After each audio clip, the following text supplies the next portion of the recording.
सभी देशवासियों को गणतंत्र दिवस की हार्दिक शुभकामनाएं। मैं कुलदीप नलवा। आज हमारे देश में 72वां गणतंत्र दिवस मनाया जा रहा है, जो बड़े हर्षोल्लास के साथ। तो साथियों, 26 जनवरी 1950 को हमारे देश में संविधान लागू हुआ था और हमें हमारे अधिकार प्राप्त हुए थे। और इस संविधान को बनाने के लिए हमारे एक महान व्यक्ति श्री भीमराव अंबेडकर जी, जिनकी बड़ी ही महत्वपूर्ण भूमिका रही संविधान को बनाने में। तो साथियों, हमारे भारत के संविधान से जुड़े बहुत से रोचक तथ्य हैं, बहुत सी ऐसी बातें हैं जिन्हें बहुत कम लोग जानते हैं। भारत का संविधान दुनिया का सबसे लंबा लिखित संविधान है। भारत के संविधान को बनाने में 2 वर्ष 11 महीने और 18 दिन का समय लगा था। साथियों,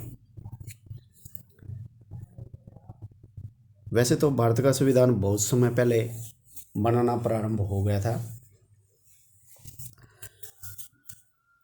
एक 1935 में अंग्रेज़ों ने एक गवर्नमेंट एक्ट ऑफ इंडिया बनाया था।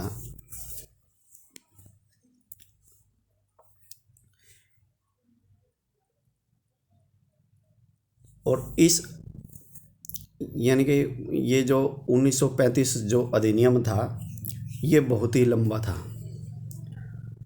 और ये बहुत लंबा होने के कारण इसको 2 भागों में बांट दिया गया था। साथियों, यानी कि इसको 2 भागों में बांट दिया गया था 1935 अधिनियम को। एक भारत सरकार अधिनियम और एक वर्मा अधिनियम, यानी कि इसको 2 भागों में विभाजित कर दिया गया था। 1935 अधिनियम में क्या था कि 451 तो धाराएं थी और 15 परिशिष्ट थे। यह भारत के संविधान का प्रमुख स्रोत भी है। साथियों, यह भारत के संविधान का प्रमुख स्रोत भी है।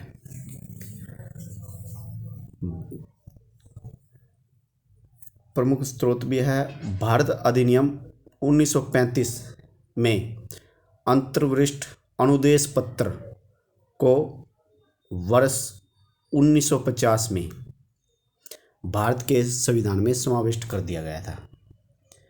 अब साथियों, इसमें एक बात, यानी कि जो 1935 जो अधिनियम था, इसको हमारे संविधान में समाविष्ट कर दिया गया था, इसका बहुत बड़ा भाग। यानी कि इसमें भी फिर श्री भीमराव अंबेडकर जी ने संविधान सभा के अंदर खड़े होकर के ये बोला था कि मैं संविधान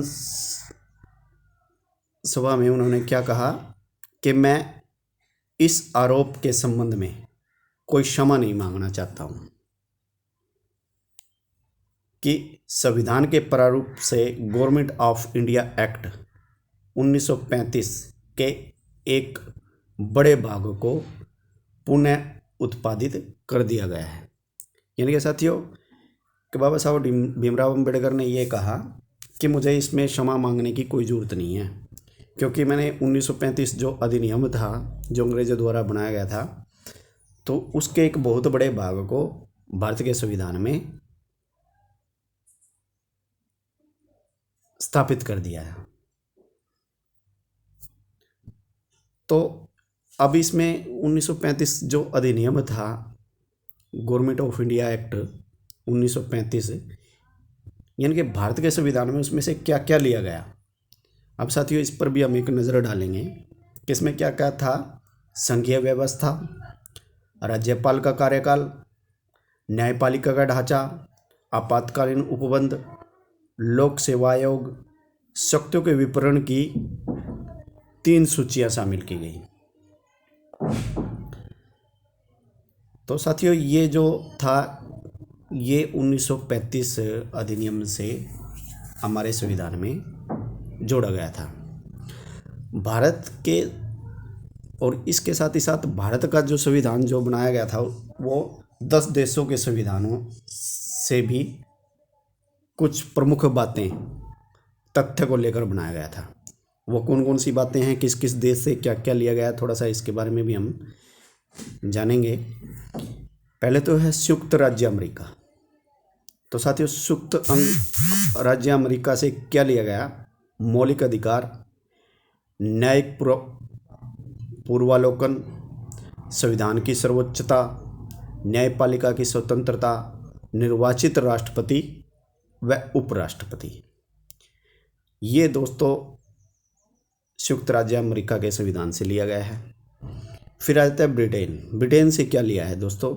ब्रिटेन से लिया गया संसदात्मक शासन प्रणाली, एकल नागरिकता, विधि निर्माण प्रक्रिया, विधि का शासन, मंत्रिमंडल की प्रणाली, परमाधिकार लेख, संसदीय विशेष अधिकार व द्विसदनवाद। यानी कि जो हमारे देश के अंदर जो दो सदन की बात है, राज्यसभा लोकसभा, ये भी ब्रिटेन के संविधान से लिया गया है। अब ऑस्ट्रेलिया से क्या लिया गया है? प्रस्तावना की भाषा, समवर्ती की सूची का प्रावधान, केंद्र एवं राज्य के बीच संबंध तथा शक्तियों का विभाजन, व्यापार और वाणिज्य।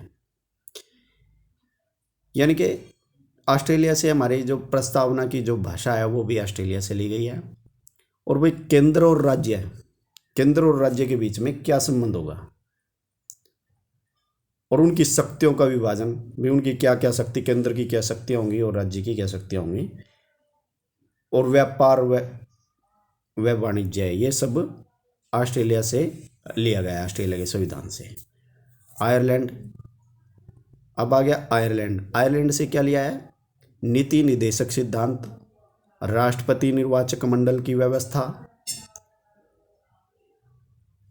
ये नीति निदेशक सिद्धांत, राष्ट्रपति निर्वाचन मंडल की व्यवस्था, ये आयरलैंड से लिया गया।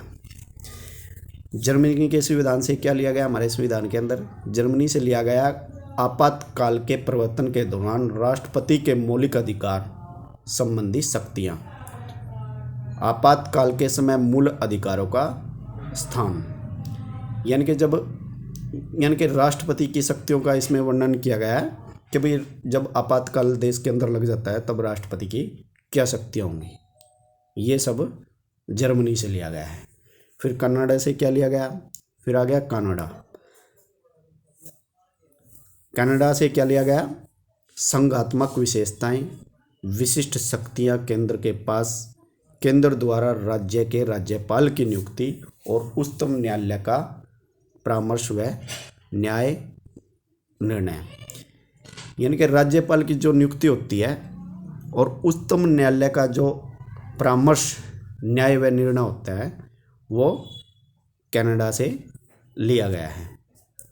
दक्षिण अफ्रीका से हमारे संविधान में क्या लिया गया? यानी कि दक्षिण अफ्रीका का जो संविधान है उसमें से क्या लिया गया? संविधान संशोधन की प्रक्रिया, राज्यसभा के सदस्यों का निर्वाचन। यानी कि जो संविधान के अंदर जो संशोधन किया जाता है और जो राज्यसभा जो होती है उसमें जो सदस्य होते हैं उनका जो चयन किया जाता है, वो प्रक्रिया दक्षिण अफ्रीका के संविधान से ली गई है। सोवियत संघ से क्या लिया गया है?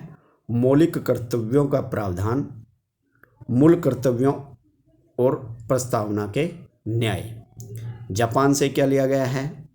विधि द्वारा स्थापित प्रक्रिया। और फिर आ गया 10वां जो देश है वो फ्रांस से क्या लिया गया? गणतंत्रात्मक और प्रस्तावना में स्वतंत्रता, समता, बंधुता व आदर्श।